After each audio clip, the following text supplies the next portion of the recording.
Hi guys, this is John Anderson, and welcome to my channel. On this channel, we're going to be doing interviews with basically anybody, and it's going to be, it is, uh, a show for people who like to hear different opinions, share experiences with each other. And on the first couple episodes, we're going to be focusing on polyglots, which are people who speak several or multiple languages. And on this episode, we're talking with Austin Brown. He is a polyglot from Florida, and he's actually a close friend of mine. I'm from Florida as well, and so we're going to be talking about our experiences.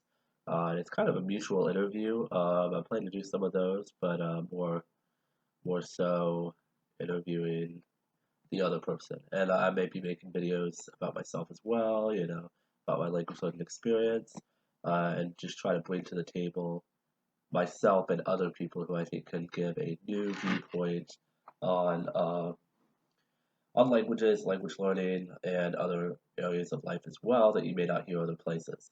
So welcome, thank you for viewing, and enjoy. Gotta flex. Jesus Christ. Yeah, you was telling me I didn't need to dress up. You sitting here, why are you getting the smudges off your glasses, Austin? You trying to be fancy? You gotta edit that part out. I was just looking at random stuff on the internet. It's gonna be on the blooper. It's gonna be on the bloopers. What? No. So yeah. So welcome to the show, Austin. This is Austin Brown. He's a polyglot from Orlando, Florida. Should I say where you're from? What if they dox you? It doesn't matter. You I'm don't have my literally gonna put precise that where I location. say, what if they dox you on the on the beginning bloopers? Yeah, they're not gonna know exactly where I live. Like search every house in Orlando area. Okay, so welcome to the show, Austin. This is Austin Brown. He's from Orlando, Florida, and he's a polyglot. Why don't you tell us a little bit about yourself? Jeg hører Austin Brown. I'm sorry? Jeg hører Austin Brown. That's in Danish. Oh, great. So we're definitely going to get to speak in languages, hopefully, but let's start with English for... So yeah, my name is Austin Brown. I'm 22 years old. I got into studying languages around 2 years ago. It's only been 2 years. I feel like it's been longer. No. It's only really been 2 years. Before that, it was just my focus on Mandarin and Japanese, but I started expanding to other languages around 2 years ago. I see. And what pushed you to expand further the way you did? When I got to Japanese, after studying it for about a month, the grammar just clicked, and everything, the grammar in general, just clicked at that point, and I found it both fun and easy. Oh, so would you consider yourself like a polyglot or hyperpolyglot or some other label? I would just consider myself a hobbyist for language. I feel that. I definitely feel that. So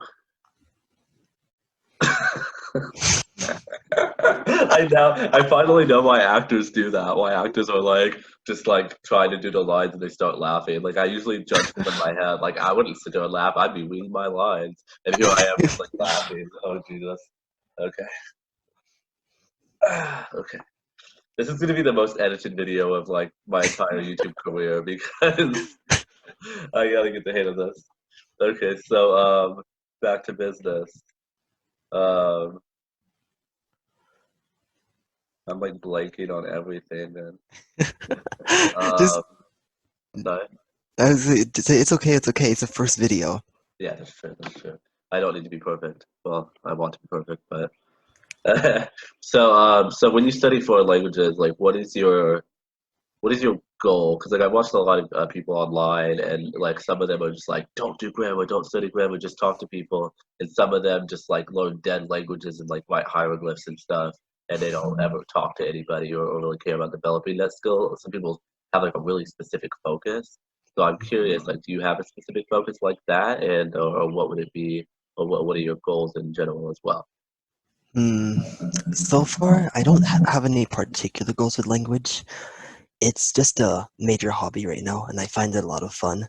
But I think it would look interesting on a resume. Oh, so it's just based on a hobby, but you like the added bonus of how it would help on a resume? That, and also, in my primary field of study, computer science, I feel that studying foreign language has helped me understand code better. I've heard that actually, that if you know languages, like you might as well go and learn a computer language. hmm Like, with a lot of code, I don't have to necessarily know the language or even what the code is exactly or precisely doing. I can just look at the code and get the general gist of what it's written to do. Uh, so related to my original question, like, so it is a hobby, but do you have any kind of certain, I guess I would say method or certain thing that you get out of it specifically other than a general enjoyment? Uh, Not really. It's just something I do for fun and also just to, I guess, expand my brain. Okay, that makes sense. Um, yeah, so that's definitely like a more, you always surprise me because you give backstory. We know each other in real life. And so I was gonna say, like you always like give me an answer I'm not really expecting. There's a lot of times you ask someone a question and it's like you think they're gonna give you A, B, or C, and you're like, I'm gonna give you like element OP, and I'm just like, oh, okay, okay, and you're like, oh, and also why? But so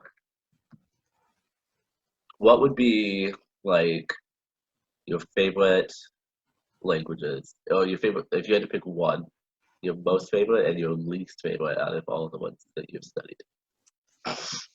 That's a tough question. I have a lot of favorites, but I also have some that I don't like. Actually, I'll start off with my least favorites. Mm. I'm gonna say my least favorite so far is probably Arabic and most of the Romance languages. Preach, yes, Jesus. Like I can relate very well. Because That's the Romance languages, they're already um, complicated, and you have to remember so many different verb conjugations. mm. Uh, Arabic takes all that and adds another layer of complexity to it with a ton of noun cases and a completely different word order. Like, let's say you hate applesauce. Rather than saying I hate applesauce, you would say hate I applesauce. Or like Spanish, applesauce hates me.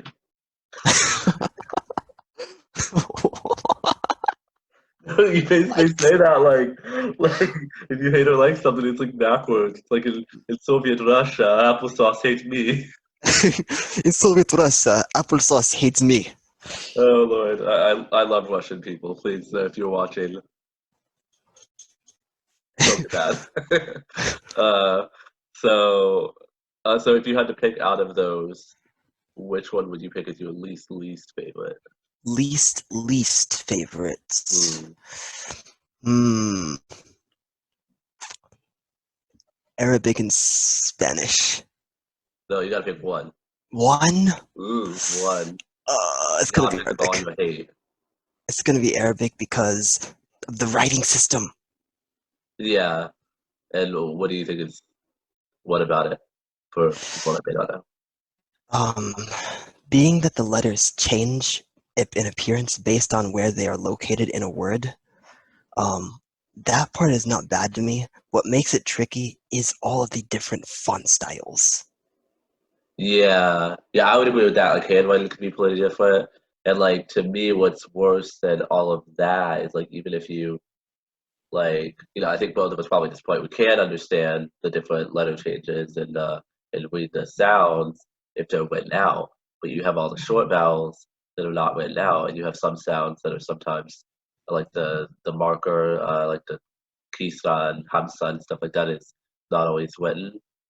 Mm. So if you're trying to actually learn like real life material, you go to like a web page and it has words you don't know, you're not really going to know how to pronounce it.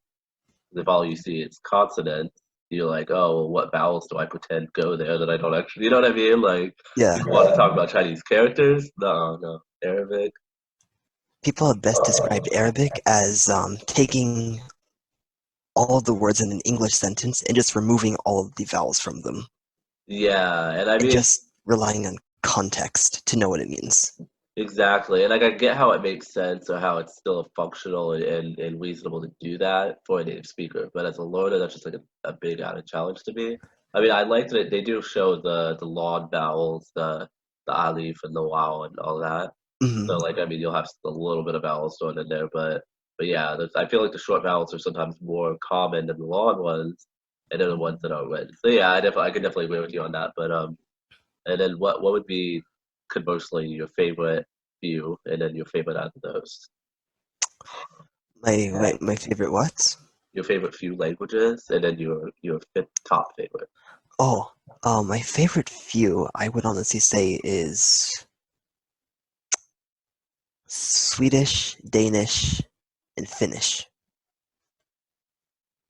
Okay, why? Yes, Swedish and Danish um, take subject-verb agreement and toss it out the window. Well, oh yeah, yeah, that's something. Yeah, you're right. Yeah, Danish is just fun to speak because of all the the wonky pronunciations. And Finnish, I think, is just a very smartly constructed language. And how so? They make use of a lot of noun cases, and they also get rid of the entire concept of gender. Oh yeah, I'm all about that for languages. Like, there's no, Like for languages. Sorry. yeah, like their pronouns, they don't have a he and she. They just have a single word. Yeah, that's interesting, and it's kind of something that I think is common across probably most of the world, where they either don't have them or they don't use them. Hmm. Like, and that's why I'm like, I want to like preach to the world about the dangers of phrase books because like you'll look in Korean and it'll be like he is couldn't, she is kunyo는, but like nobody says that. It's like Japanese, like kanyojo, kanojowa. Like it's Hmm. not you don't go on kanojowa, kanojowa. Like you like always gonna say their name or just nothing. But like Yeah. so it's funny. Like we'll try to impose our English, like English on other languages when we learn them, um, and like which I can understand having the natural tendency to do that as a learner. But then for them to publish that in books to teach people the language, like it triggers me. Hmm. But I continue. remember, I was gonna say, like, yeah, the noun cases are so convenient in Finnish. Like, let's say a sentence like, he went into the house. First of all, the word he is going to be entirely omitted from the sentence. Next thing is going to be the word house, which is talo, Okay. um, to indicate that the action is going in to the house. We're just going to add a suffix to the end of that word, which Yeah, you is reminded me of Korean again. Like, does it have a similar grammar to Korean in your opinion? not really, no. No, just certain similar things like lack of pronoun usage and suffixes, right? And also vowel harmony. Oh, okay. Yeah, because the first vowel of talo is a, so the suffix is going to end with a as well. So it's going to be Okay. talo sa. That makes sense. And the whole sentence is literally going to translate as he house went into. Okay, interesting. Yeah, I don't know Finnish myself, so it's uh ask the details for my own interest and the viewers as well, who may not be familiar. So those are your favorite few. What would you pick as your My favorite favorite. pair? Hmm. My favorite. Oh, that's a tough decision, and I would say Japanese just because of how many specific words there are. Also, Japanese wasn't on your top favorites list, but because it's your top favorite. Hmm. Okay, so because it has a rich vocabulary. Yes, very rich, and the particles can be used in 101 different ways. Yeah, like a lot of particles, or you would say that each particle has a lot of different usages. A lot of each particle has a lot of different uses. Interesting. In the word order, like let's say a verb and an object, depending on how you order them, they can mean two completely different things. You know how typically in Japanese you place an object before a verb to describe something happening to the object, right? Mhm. If you put the verb before the object, you are now describing the verb on the object as an adjective. Oh yeah, yeah, I see what you mean. Like it would probably take a suffix and become an adjective for or an adjective form, right?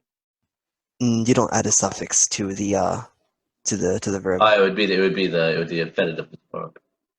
Like the person Actually, who went, ikihito or ikido. actually, you could actually have it. You could conjugate the verb in whatever tense you want, and Yeah. just add it before the noun, and it'll describe it. Like let's say in an actual sentence that I had read on a sign, Mhm. it translated literally as "left behind bikes," meaning abandoned bikes. Yeah, that makes sense. We do that a lot in Korean as well. Mm, And but I mean, well, I think in Japanese sometimes you're gonna add no, right? Like blah blah blah no tito or whatever. mhm. But not always, right? Sometimes you just add the verb form by itself, and maybe in the past tense, and then you add it on to that way. Yeah, Okay, yeah. Like I mean, I'm familiar with it myself. I think we both speak. We're both interested in Japanese on a similar level, but I wouldn't say it's my top favorite. Although it's one of them. It's up there. what'd you say is your top favorite? My top favorite, I'd have to be like loyal to like my life history and say Chinese because Oh yeah. like I've been speaking it for so many years and like most of the people that I've had like close relationships with or friendship relationships like in other languages most of them have been Chinese, so it's like almost a part of myself in a way. Oh, I see what you Like, mean. yeah, like it's like because it's like my primary other language. Like you could be like, oh, your French is rusty, or your Japanese is decent. We need to work on it. I'll be like, yeah, that's okay. You can think that. But like Chinese, I'm like, no, I know Chinese. Like I don't. It's not something that I really question. I'm not trying to be like full of myself, but it's just like I feel like a lot of polyglots, like they might study 20 languages, but they have that one that's like their language. You know what I mean? Hmm. Yeah. So if I didn't choose Chinese for the reasons that I do, I would maybe say Mongolian because I love Mongol. Like I love me some Mongolian. Like I could literally sit here for the rest of the video and just talk about Mongolian, but I'm not going to. So, and Yes. I think you So, already know I what. no, you can say. I was gonna say I think you already know my if you what my least favorite would be because I totally agreed with you on your answer with that. Well, my least favorite would Mhm. actually be Spanish, not Arabic. Mm, Although the most difficult I would say would be Arabic, but uh, yeah. yeah. All I right. think it's a So, common theme. I think especially among American or British like language learners, like mhm. Spanish is always like their like bottom of the line. Like I learned it because I could. Like kind of like I guess because we're so used to it, it's not in like it's similar to English. It's not really special in a Yeah. lot of ways, in my opinion. No And in offense terms to of Spanish. practicing, it's like the most abundant opportunity. Yeah, that's true too. At least in Florida. Mhm. Oh, although it's tricky. It's so tricky. The regional accents are the Yeah, killer. and they expect you to understand it too. Like Oh they act like yeah. you be like if someone from Long Island got mad if everybody was not used to their accent. It's like Or no, I'm someone from like, Rhode Island. Someone from Rhode Island. oh, I said Long Island, but what Rhode Island too? Like, do they have an accent? They have an accent. Oh, okay. Yeah, like people don't understand me all the time because I sound a little bit southern, but and I talk a little weird, but and I use weird expressions for no good reason. But I'm not gonna take it personally. But I've had some Spanish speakers like take it personally, like how dare you not know my village accent from southern Argentina? I'm sorry, I only know Spain and Mexican and Puerto Rican. I thought it was enough. Some people think I'm from like the islands or something. Like I remember at school, someone asked if my parents were from like the Caribbean. Oh, really? Like a Spanish-speaking Caribbean country or just any Caribbean country? I'm not sure. They didn't specify, but they said I sounded like I was from like the islands, even though Really? I'm not, and my parents aren't either. I can kind of understand it because I've met like a lot of Jamaicans that speak English like really concisely. Mm, Like the stereotype is that they have like kind of that slight accent, and like some of them do, but like I met some that are literally like, "Today I am going to go and do that thing that I said I was going to do." Like no contractions, like speak very clearly. Have you ever heard that? Like some Jamaicans talk like that, like very clearly, hmm and you talk Yeah, clearly. So I don't know if that would be why they make that assumption about you, but. that could be. And on that note, like, do you think, like, what do you think about accents? Like, do you or regional?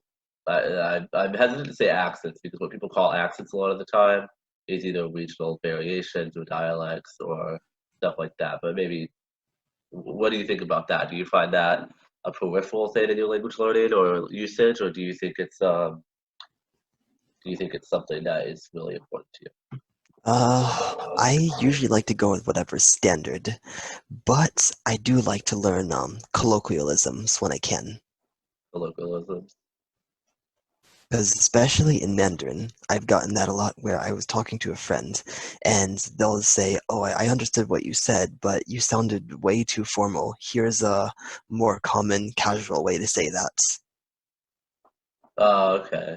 That makes Or let's say I'm speaking to someone from Taiwan and I accidentally use some words and phrasing that's more common in China. They'll be like, "Oh, I understood you, but that's not how we say it in Taiwan. Here's a more Taiwanese way to say that." Yeah, that used to happen to me a lot, especially the other way around. Like I would say stuff that Taiwanese people would say to me, and like instead of saying like 不客气, I'd always be like 不会. Oh, And so a lot of Taiwanese people say that, and I would say like 早安 instead of 早上好, mm. and like they would like and then I would talk to like a person from like Beijing or something, and they would literally be like, "That's not a word. That's not a thing. You can't say 不会. 不会 means something. 不会 means something else." And like it does, and I'm like, it also means you're welcome. And they're like, no, like they never even heard of it. Like they never talked to Taiwanese people. And then like Zao'an, like a lot of people, because I say Zao'an, a lot of people think I'm from like, well, not from, but that I have connections to like Henan or like was it Henan or Hebei, like some kind of place over in that area, Henan or Hebei. I think Henan. And she was like, "Oh yeah," this girl I know was like, "Oh yeah, everybody there says Taiwan," and I was like, "Yeah, but the entire island of Taiwan and like people in Fujian, I feel like a lot of them say Taiwan too." And it's kind of funny how we like perceive differences. Like when I used to teach ESOL in person, um, and my co-teacher, like sometimes I would say something and she didn't know what it meant, or she would Mm. say something and I was like, I've never heard of that expression before, and it really tripped out the students because they're like, "But you're Americans, you're supposed to both know everything. You teach us everything." Like they couldn't accept that one of us was not familiar with another expression, even though it was our native, or because it was our native language. You know what I mean? Mhm. Yeah, my mom, she knows a lot of Old South idioms, which I don't Mine understand at too. all. My mom too. Yeah, there's so much colloquial speech in just English that I still don't know. Do you have any examples like of stuff your mom says that you didn't know before she said it? Like something about wild horses could not drag someone.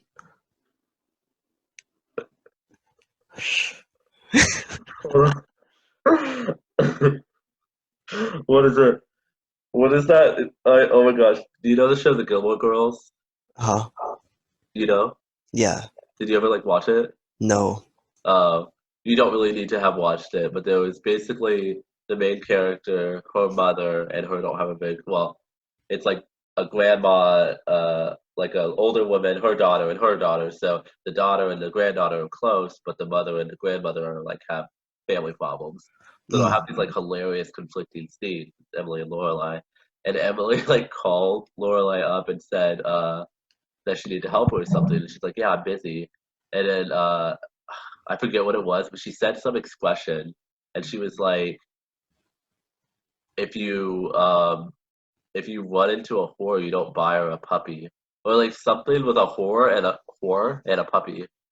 What? Yeah, it was so weird. And then Lorelai was literally like, What does that mean? I'm literally gonna like look up that what exactly it was that she said and like put it in the info box because that was the funniest thing ever. Like I started actually saying it when I still remembered what it was to people as a response to stuff that I didn't know how to respond to, and they have that exact same reaction. And I imagine you having that reaction to your mother when she says weird expressions. Mhm.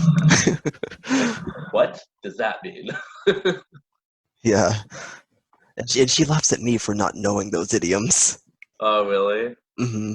Yeah, I do that to Vanessa, but I just do it. My friend who's, well, you know Vanessa, but everybody else does it. My dear friend who is originally from Brazil, but she speaks native English, and so I just pick on her if she doesn't know an expression, just to like make her feel like she doesn't speak English. It's really mean, but like that's how we joke with each other. She makes fun of me too. I do that with one of my friends as well. He's trying to learn Japanese, and whenever he tries to practice with me, I just make fun of his accents. That's mean. Yeah, I tell him that his mora is not right, nor is his pitch accent. Yeah, it's usually not. No, I'm just kidding. See, we're mean. We're not nice guys. So there's, I figured we could go ahead and do we're gonna Tongue do tongue twisters. twisters. Yes, tongue twister. I want to like have like a big banner that's like tongue twisters, like on the screen, which I don't know if that's a thing. You can Um, do that in editing. do that. Like as soon as I said tongue twisters, just be like, "Brah," and then like have the word tongue twisters up top. Um, okay. I opened a chat thingy. Okay. Uh, who's gonna go first? Oh my. Okay. I'm kind of kidding. I actually just put that on there to scare you I figured you did. because that's really long and we don't have 30 minutes to work on one tongue twister. I'm gonna send you. I'll probably just do one tongue twister, and then are yours shorter or longer? Mine are short. I have two Okay, short ones. okay, then we'll do both of yours. I'm just gonna send you this one, and it's the last two lines. I see that they kind of blended together on the. Okay. Helen. It's like Helen Corvin Oh gosh, alone. I'm just gonna let you say the whole thing, and then I'm gonna correct you. Oh no. You can you can Okay. do that to me too. Okay. Helen Govin alone. Wait. Helen. Oh my gosh. Helen. Helen. Doland. Ulam. Hor. Wait. Hordan. Okay, that one was better. Hor. Horda. Hordadna. Yeah, I feel like you speak Russian or something else that is not Mongolian. Yeah, I was just going off of what I could read there. That's like I mean you managed to read all the letters, but okay, so it's gonna be Hasol, Wait, what? Hasol, Has.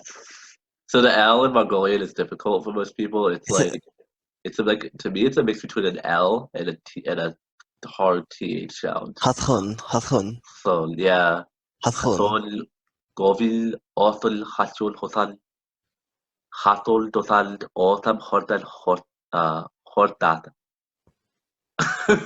So the final word, like the NA, so instead of like hortasna, it's gonna be hortatan. The A and the N switch, kind of like we do in English pronunciation. Okay, so wait. Okay, so I'm Hol- gonna say the whole thing again, maybe, because I feel like I I, said kind of fast. I'll So, try it. I'll try it. you wanna try it? Okay, go ahead. Yeah. Hoten? Hoten? Is it? It's gonna be haton, Haton. Haton. Haton. Govin. go. So the O is like O, Oh, I see. It's oh, and not then the V is like a light V because it used to be a W. Oh, that's Yeah. right. That's right. Mm. Go in like that. Govin. Govin. Mm. Olan. Oton. Oton. Yeah, Oton. Hatin. Hatun. Hatun. Oh, that's right. That's right. Hatun. Mm. Hotan. Hotan. Hotan. I think. And the stress is Hatun. always on like the double. If there's a double vowel, it's on the double vowel. Or Okay. if there's a diphthong with like two vowel sounds together, it's gonna be also a it's going to be emphasis on that one. So hatun, hatun, Hason. hatun, hatun. Wait, so Dusan, Dusan. Let's see. Usam,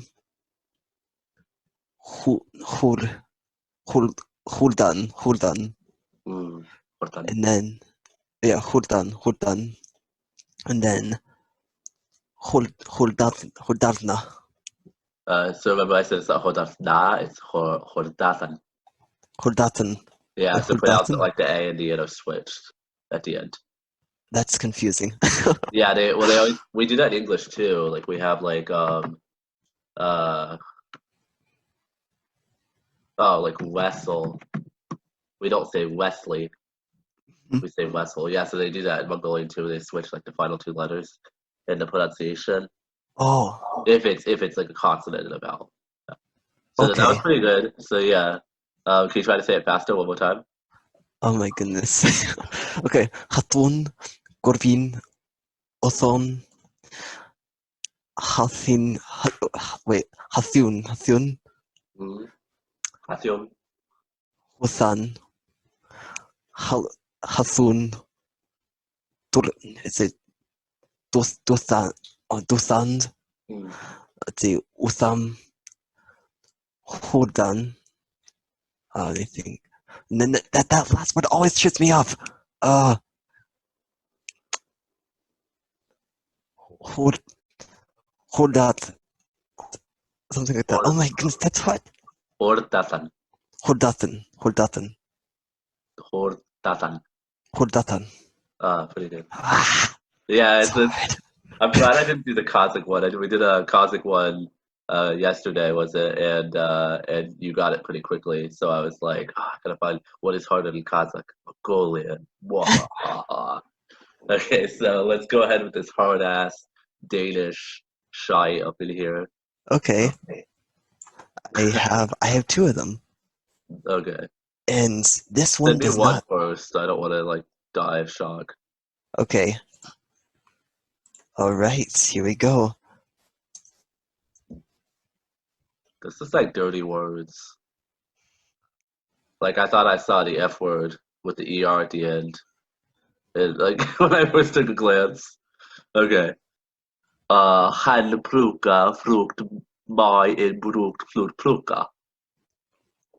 Hornpflugger, Fruitmel, and Fruitpflugger. Okay, so hein No. pluka, han Hornpflugger. pluga. Oh yeah, I forgot the double K is a good Mm-hmm. Fruit. fruit. No, it's not U. Okay, so the U is still U, but then the G is like a U. Oh, I forgot about that. Fruit, Fruit. fruit. No, don't chill your tongue. No chill tongues. It's guttural. Fruit. A glutton. Oh, fruit.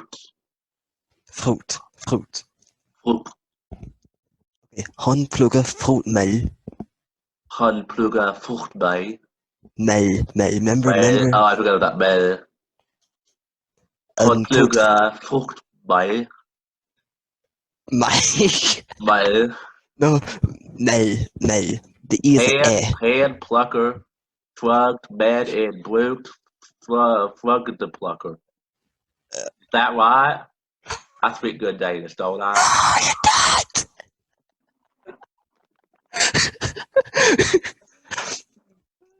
Okay, let's go through it again one more time. Hornpflugger. Wait. Hornpflugger, Fruitmel, and Fruitpflugger. Han pluga frucht bei en brukt plucker. Pluga. Brukt pluga. Oh, wait, how do you pronounce the B-R-U-T-T again? Ooh, it's like a O type sound. So brut, Mm-hmm. Brut. brut. Brut. So they have an aspirated final T, like the. Sort of, but not really. It's kind of unaspirated, but I guess it's safe if you pronounce it. Okay. So it's not brut, but it's also not brucht. Mm-hmm. Brucht. Okay, so Han pluga frucht bei en Mel. My, I was getting, in like Swedish and Norwegian, it's like becomes like an I sound, you know? No. It's Or in does this it? case. That's with a G, not with a D. Yeah, in Danish, if it's med, it's mel. Mel, il, Hmm. brucht, brut, frucht, pluga. Okay, that's better. Better. Yeah, Pluga, frucht, bei, el, brucht, frucht, pluga. Pluga. you can't say mel. Mel. You know what? I have Uh, here's a yeah, that's crazy. Like this. that's only the first one. Why did you pick the hardest Nordic language? Like, give me some Swedish. I'll be like, That's only the first one. I have another one for oh, I you. forgot about that. Jesus Christ. Okay. Uh, is the E like? Is it like in Russian? No, So it's not Urudya. It's Urudu. Urude. remember the D is between two vowels, so it's gonna be pronounced like blood D. Oh, Rueo. Rol, rol. Ru. Yeah, rol. What Why about does the it sound second like you word? have an L at the end? Well, that's because of the blood D. It's But innated. It's innated so much that it sounds like an L, but it's still a D. oh, I see what you're saying. Oh, yeah. Okay. So Urul, Urul, Urudde, Urudle. Remember, the R is guttural. Ugh, ugh. Here in Paris, we like to drive on the route, Rottweiler. That did not even sound French. That was, I'm discrediting myself right now. Like, I can't pronounce Danish tongue twisters. I just did a really bad French accent. I'm gonna have to leave YouTube for my own, like, reputation and safety. And why does I Okay, just got here? okay, you gotta try to say it. Okay, so can you say the whole thing for me? Rol, rol, rolling, rolla.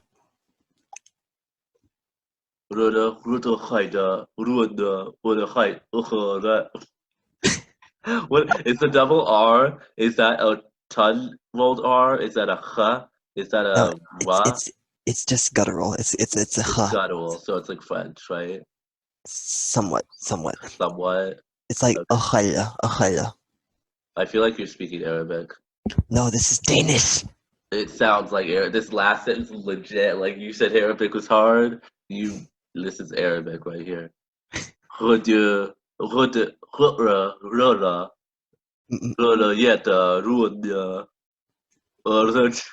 Okay. Hence, the first two words don't say the e at the end. Ah, so rur, rurd, rur, Roll, rur, roll, rur, rur, rur, rur, rurjaid, rur, rolni, rolni, rurdi. rolni. Why is there an N sound? That's just Danish. Does the J get pronounced like an N in this What? case? Does No, the J? no. The J is a E, is a E. So roll. So the O, the line through it, plus the J is pronounced oi. Oi. So, rurjai. Can you Roll, please say that word one more time, the whole word? roll. But I thought that was the first word. Roir. Oh no, the second one. I'm saying the second word. So can you say both of them so I can tell the difference? Okay, roll, roll, Rol, roi, roll. roir, So, that's the second word. So roll, roll, rol, rol, rolni, ochella, rolli, ochaia, ochella, ochella. ochaia, No, ochella.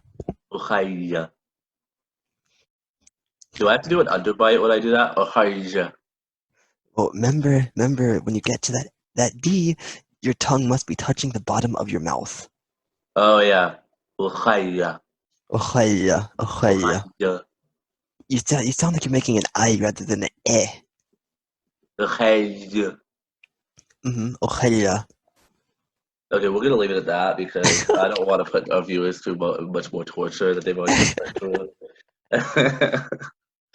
But that was fun. That was fun. All right, so now I have some questions for you. That's great. So is it okay if I go pee real quick? Mm-hmm. Oh, you got some coffee as well. It's actually water. Do you have coffee? Oh, yeah, I have I, both. I should have gotten coffee. I thought about making coffee right before the show, and then I was like, I already had 2 cups and a cup of green tea. So I was like, yeah, somehow I still look tired. So I was like, let me just drink some water. I drink water too. I drink like a fish. That's why I'm always going pee. But look, it Oh, has languages I oh, learned nice. in a bunch of languages. My mother got it for me Oh, because that's pretty cool. she Oh, likes oh, to wait, that's get me Swedish. I language see stuff. Swedish. I see Swedish on there. Yeah. Ich liebe T die. Oh, no, that's German. What is Swedish? I don't remember. turn it, keep turning it, keep turning it, keep turning it. Um, jag, jag, jag älskar dig. Yeah, I think it's pronounced Jayaskone. Wait, what is the pitch accent for älskar? Ilska, ja, Jayaskone. I But can't like tell you it's like which syllable, but when I hear people say it, like the G's are become like an I or they're what? silent. So In it's the like ja standard accent, Ilskone. Huh? in like the standard accent, they pronounce the D. No, they don't. The I mean, what? maybe if they're talking slowly, like teach somebody, but like actual speaking, Like they that's drop what the I G. have. Yeah, like they would say like yai or ya, yeah, yai. Oh, I haven't studied Swedish in a while, but I did watch a few shows, so mm. uh, yeah, not that Yeah, I'm probably maybe it might be the northern accents or some regional dialect which pronounces the G as a G. Because like when that could looking be in, because I know they have dialects. because when I read the dictionary, um, I go to the official Swedish language dictionary to listen for pronunciations, and in there they pronounce the D Yeah, so that's or what I'm the saying. I G. think of like loading materials, and if they're like sounding it out, Hmm. it's kind of like when we like I want to go, but in real life we're like I want to go. Oh yeah, Yeah, maybe. I mean, from what I understand, that's how it works. I'm I like that we're both humble, but at the same time, we like correct each other. You know what I mean? yeah. Like one of us could be like, "Oh, I think it's actually said this way," or I usually hear it pronounced that way, or whatever like that. You know, Hmm. like it's a kind of a language camaraderie that you don't always get from from necessarily from everybody. Hmm. There's a lot of people who, for some reason, don't like to be corrected, and I don't Yeah, know no, why.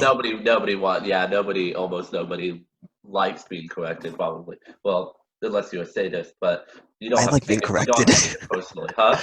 I like being corrected. I don't know what Oh, they're did I say talking about. sadist? I meant masochist. Do you like being corrected? I mean, it helps me learn, so I like to. Yeah, yeah, I agree. I mean, I think most of it is most people don't want to be wrong, so it's hard for people with any field of study or whatever. They probably don't want to admit they're wrong. Like That's just the I've ego thing. Yeah, like I've had teachers that are like wrong about something just because they slip up and say it wrong or whatever, but then they won't admit it. Like, no, I know, I'm the teacher. And then there's stuff too. Like I had one teacher that was like too humble. Like she was like, "Oh yeah, if I make a mistake, please tell me, guys. Thank you so much." And I liked her, but I was like I'm like, you probably shouldn't like admit your mistakes that like you know what I mean? Like it seemed like she wasn't believing in herself. But that's a whole different conversation. You were fixing to ask me Oh yeah, I was questions. gonna. Yeah, some questions, like how does one gain proficient listening comprehension in any given language? Um, well, I would say it sounds like a cheap answer, but I would say by listening.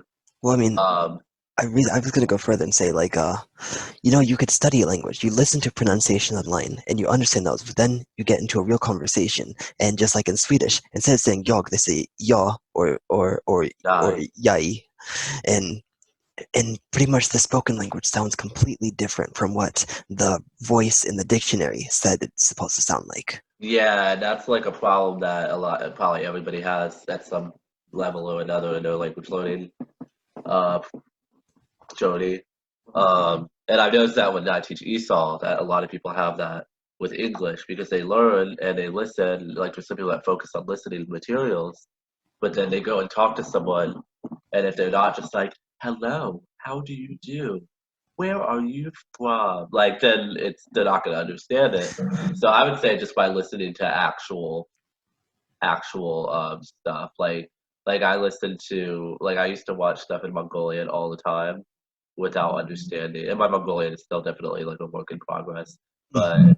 um but like even when I couldn't understand anything, like I just liked hearing it so much that I would just like put on like talk shows or interviews or news or like the live TV streams or whatever and just listen to Mongolian and that's what I would say. Just listen. It's not fun to listen if you don't understand anything, if you're not like in love with the sound of the language. Mm. But I mean, it will help improve. Like if you are learning from materials and listening to materials, and then you also listen to like real life stuff, it's gonna complement each other. Do you think that reading a transcript would harm or help that kind of listening comprehension? I think it would help, but you'd want to probably like if it was a movie, for instance, like I would do so multiple times. Like I would read it, maybe read along with while watching it, and then I would watch it like again and just listen, or vice versa. Mm. Probably the first one actually, because it's kind of like you know how Chinese shows, Chinese TV always has Chinese subtitles. They do, yes. So like even for some like more beginner learners, they watching it and they're like able to like pick up the characters that they know, or even if they can just read and they don't understand anything, they still understand it. So um, so like it's helpful, but then it's also harmful because if you're never just listening without reading, like so I mean with that I would say like use the subtitles or the transcripts or whatever you got, but then also like follow that with just straight up listening. I see. Yeah, so that would be my advice.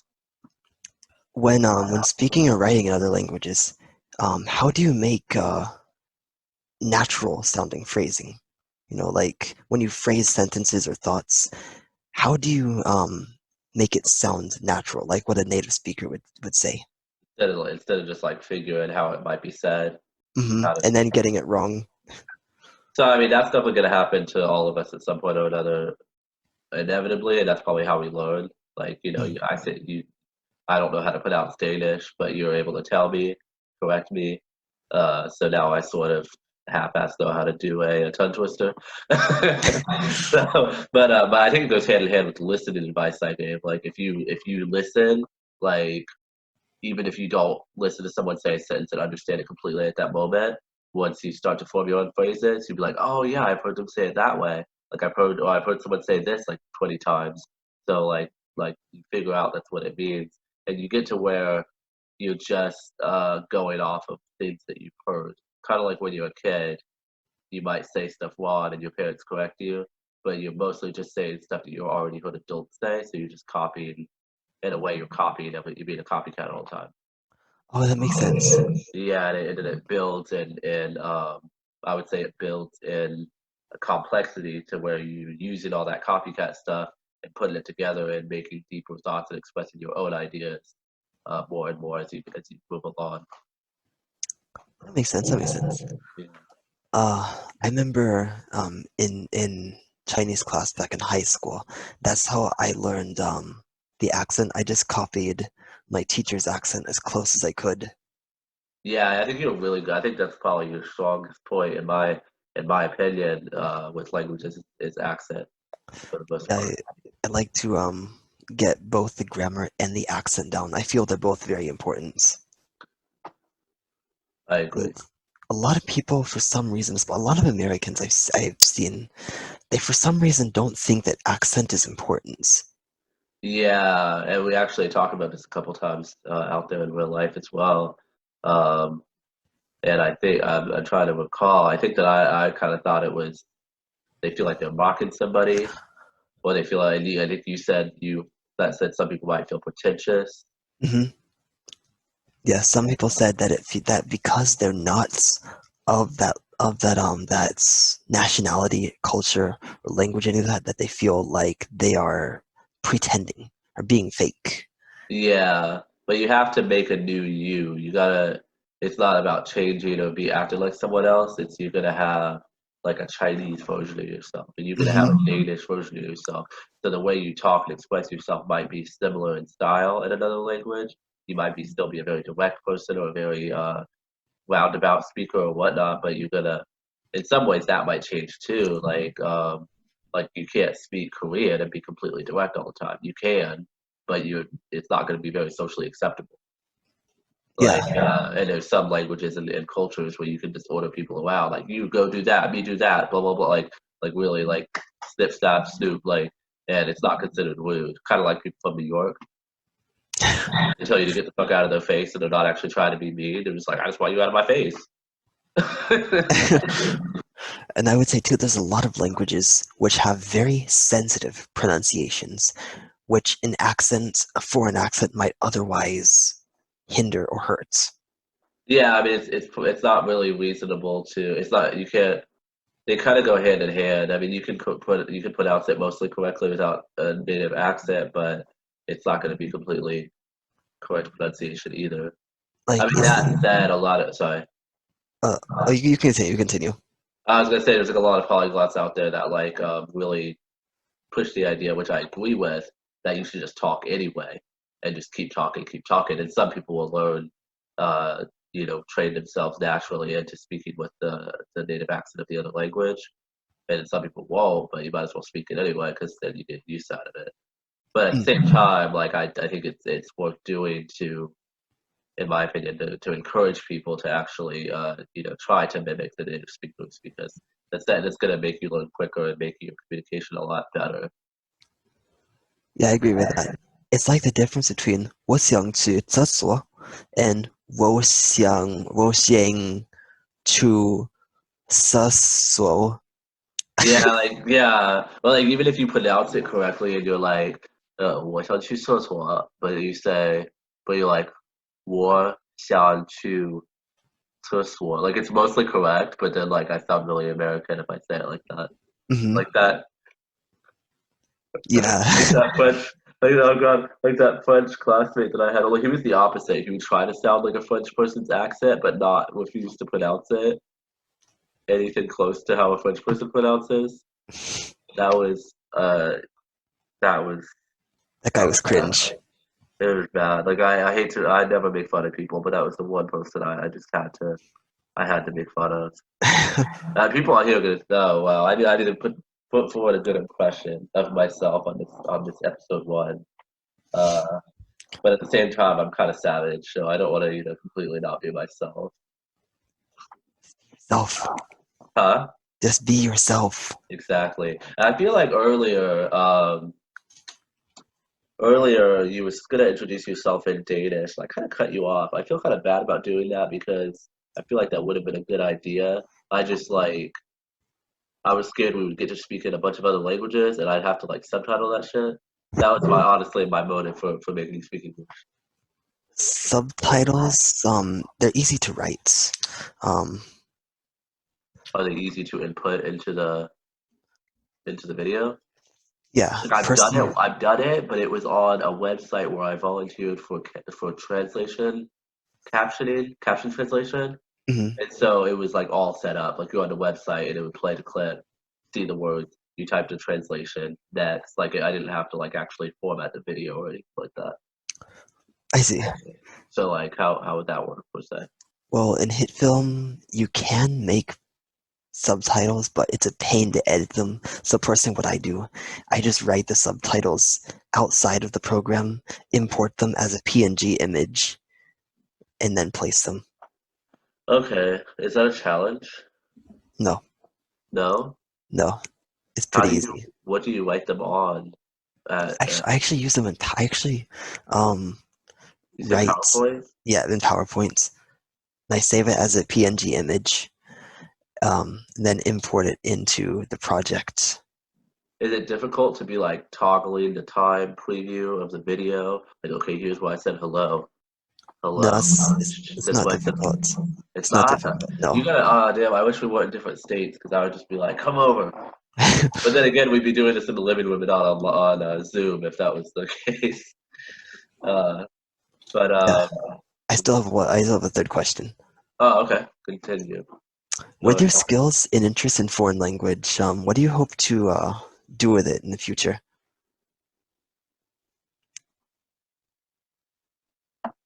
Um, what do I hope to do with it? So my goal for a long time was to be a translator. And as mentioned a moment ago, I have done some of it, mostly on an informal basis or to help people out, and obviously to practice. Um, but it's becoming increasingly clear that, at least at this point in my life and career, it's not something that's very feasible. Like sometimes you got to go through other steps to get to that point. So I can't just be down here like jumping, like let me up there, let me up there. Like I gotta go over here and then jump over there. It's like that video game where you're like hopping on the clouds. You gotta go from like one to the other. Hmm. And yeah, so it's a goal that I'm not gonna completely throw away. It's not something that I failed to achieve, but it's just something that it's not necessarily reasonable right now because I have so many other ways that I'm making money that like I don't want to put all that aside in order to do something right now it's not making money, if that makes sense. Anyway, my goal, well, that aside from maybe eventually being a translator, like officially, um, my goal, I feel like it's similar to the question I asked you actually, and you also hesitated. No, I'm hesitating. Yeah, I mean, honestly, like I just like certain languages I'm just really obsessed with, so I want to be able to speak them fluently, and I really enjoy like the human connections, the friendships that I make through other languages. Because like I've known people, I've made friends with like lifelong friends that don't speak English, or they speak English. Like there's a whole thing about like 300 million Chinese people speak English, and everybody in Korea speaks English, but well, it's not true. But it's also like even out like almost every person I met who lives in China or who lived in China most of their life who speaks English, they still would rather speak Chinese. And and you know a lot of it like they're not like some language groups I think they really enjoy speaking English and not speaking their native language, but like Chinese people are really in general are very like they like their culture, they like their language. Like it's not something that they would usually feel the need to you know get rid of in any way. So it's like they welcome you as a part of it too. Like something that's always so amazing to me with most languages that I speak or study from Asia is like you don't have to try. Like you don't. I mean, like I try to fit in and you know talk like them and everything like that as much as is necessary. But like at the same time, like they're especially if you're making an effort like that, like they're always very welcoming. Like I've never felt like an outsider, even though I'm obviously not Chinese. And it's just it's really, I guess that's what it is. That's what I get from it. So it's not really a future goal, but it's more like an ongoing goal that I'm constantly trying to achieve, especially with some of these languages that I don't speak very well yet. You know, like I'm always just thinking like, oh my God, what if I could just talk in like Mongolian for 2 hours, or just like go to Mongolia, like you know, like it would just be like that's my goal. I can understand that. Well, do you want to answer that same question? Because I feel like I asked the same question, but it was actually different. It was like, well, like what do you get out of it? Oh, what I get out of it? It's mostly just fun. I just like giving myself various challenges. Oh yeah, you know what I wanted to do with you that I didn't really say yet?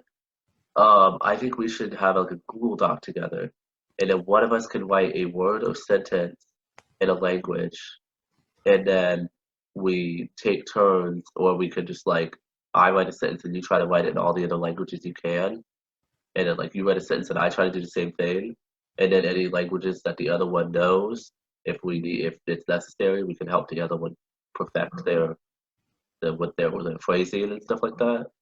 Do you think that's a good exercise? I do That that might by be good. myself sometimes. Yeah, that could be because I have that Vietnamese English phrase book with a lot of incorrect English in it. Oh gosh, wait. So what would that be used for? I don't know. We could actually probably use it to practice Vietnamese and explain in Vietnamese why the English sentence is incorrect and how to fix it. Yeah, that would be a good idea. But like what I was thinking about like separately was like say I write like the question words who, what, when, where, why. And then you be like, okay, all the languages that I know, how do I say it? So I gotta write how in Mongolian and Chinese, and or you gotta write it in like Danish and Arabic and whatnot. And so Oh, the ones you know, you'd be like, oh, okay, that's blah blah, that's blah blah. And the ones you still learning, you'd be like, oh, how do I say that again? And it like drills you to remember that basic vocabulary. okay. I remember. I get that now. Yeah, that Yeah, sounds pretty cool. Yeah, you could do like the same thing with like sentences, just like I want to eat sushi, and then you're like, oh damn, I don't know how to say sushi in Arabic. I'm pretty sure it's like sushi, but 寿司を食べ example, たい。example here. Sorry? 寿司を食べたい。はい。そうです。Okay, so that probably concludes our interview. I want to thank you so much for coming. It went a little over like 20 minutes over time. I always watch these interviews online that are this long, and I'm always like, I'm not going to sit here for an hour and a half watching this. And then I do. So I'm hoping we still get a good amount of views. And if you're still watching at this point, thank you. Subscribe, like, make a comment below, ask as And many questions as you click want, that bell. Q&A. What? And click that bell. Click that bell so they can get notified when you upload Oh new yeah, videos. that's like what it tells them. It's not just a regular subscription, right? It's next to the subscription. Oh yeah, I've hit that by accident on pages I don't care about, and then I get there, I get their stuff all the time. I'm like, what is this? And then actually, if you guys have questions about language learners or languages or us or anything, you could also ask that in the comment section. If we do get enough questions, I would be like, we could do a Q&A. What do you think about that, Austin? We could. A polyglot Q&A? That's not been done very often. Actually, it may have been done very often. I'm not actually sure, but I feel like it would be fun anyway. Yep.